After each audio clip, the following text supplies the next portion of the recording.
శివ పూజ వ్రతం చేసేవాళ్ళు ఎలాంటి నియమాలు పాటించాలి?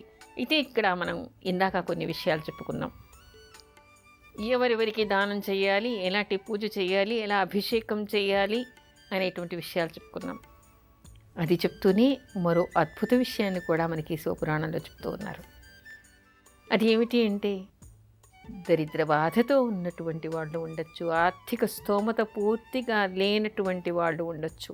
మరి అలాంటి వాళ్ళు ఏ విధంగా చెయ్యాలి? అభిషేకం కూడా చేయటం వాళ్ళకి తెలియకపోవచ్చు. అలాంటి వాళ్ళు అంతేకాదు, ఆర్థిక బాధలు ఉన్నటువంటి వాళ్ళే కాదు, రోగంతో పీడింపబడుతున్నటువంటి వాళ్ళు, కాళ్ళు కదిపి బయటికి వెళ్ళలేనటువంటి వాళ్ళు కూడా ఉండొచ్చు. అది వృద్ధాప్యం కావచ్చు, రోగం కావచ్చు, సహకారం లేకుండా బయటికి వెళ్ళి చేయలేనటువంటి స్థితి కావచ్చు. అలా ఉన్న వాళ్ళకి కూడా భగవంతుడు తన దగ్గరికే వస్తాట. ఏ విధంగా చేయాలి? ఇక్కడ మరో అద్భుతం చెప్తూ ఉన్నారు. అదేమిటి అంటే, శివుడికి అభిషేకం చేయటం ఒకటి, సూర్యుడికి నమస్కారం చేయాలిట. సూర్యుడైతే మనం ఎక్కడికి వెళ్ళక్కర్లేదు, మనం ఎక్కడుంటే అక్కడికే సూర్యుడే వస్తాడు. సూర్యుడికి రోజు రోగాన్ని పోగొట్టేటువంటి వాడు, దరిద్రాన్ని పోగొట్టేటువంటి వాడు, శత్రు విజయాన్ని ఇచ్చేటువంటి వాడు, ఐశ్వర్యాన్ని ఇచ్చేటువంటి వాడు, బుద్ధి కుశలతను ఇచ్చేటువంటి వాడు సూర్యభగవానుడు. సకల దేవతా స్వరూపమైనటువంటి వాడు సూర్యభగవానుడు, ప్రత్యక్ష దైవమైనటువంటి వాడు సూర్యభగవానుడు.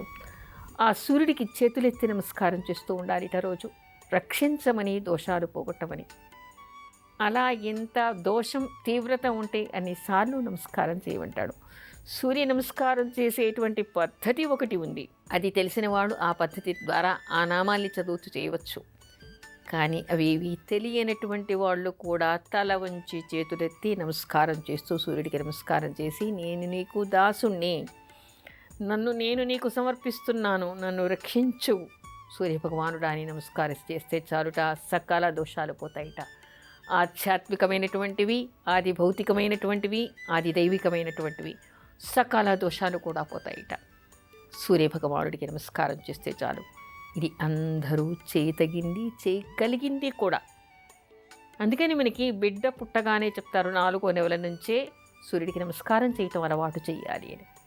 మొట్టమొదటిసారి 4వ నెలలో సూర్య నమస్కారం చేయించాలిట. అప్పటి నుంచి రోజు బిడ్డ చేత నమస్కారం చేయిస్తూ అది అలవాటుగా వాళ్ళకి మారినప్పుడు, ఎప్పుడు రోజు చేస్తే అసలు దోషాలు ఉండవు కదా, కానీ ఇలా ఎక్కువగా ఉన్నప్పుడు ఎక్కువసార్లు నమస్కారం చేయటం అనేటువంటి విషయం కూడా మనకి కనపడుతోంది.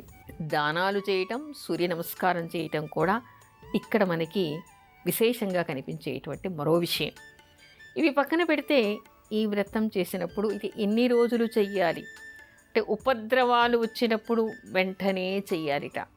కానీ సాధారణంగా శివపూజకి ప్రత్యేకమైనటువంటి రోజులు ఫాల్గుణ మాసము. ప్రస్తుతం మనం ఫాల్గుణ మాసంలోనే ఉన్నాం కదా.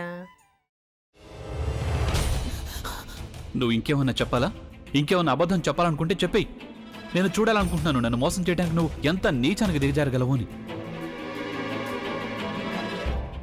ఎందుకు ఆలియా, ఎందుకు నువ్వు ఇలా చేసావు? నీకు తెలుసు కదా, నానమ్మ తర్వాత నీ ఒక్కదానిని కదా నేను పూర్తిగా నమ్మేది. ఏమన్నావు నువ్వు? ఈ మధ్య అన్నిటినీ మర్చిపోతున్నావా? అది చాలు. వాటిలో ఉన్న శక్తి విషయాన్ని గ్రహించి మనకు వివరిస్తాయి.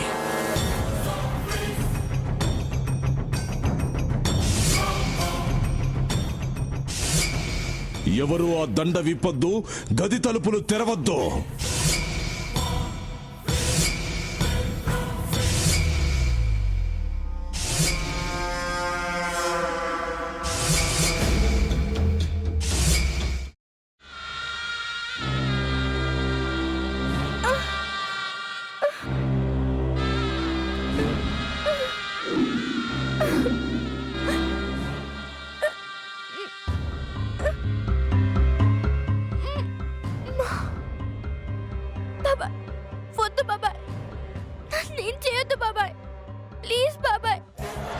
నిజం తెలిసినప్పుడే నా ఆలోచనలో నువ్వు చచ్చిపోయావు.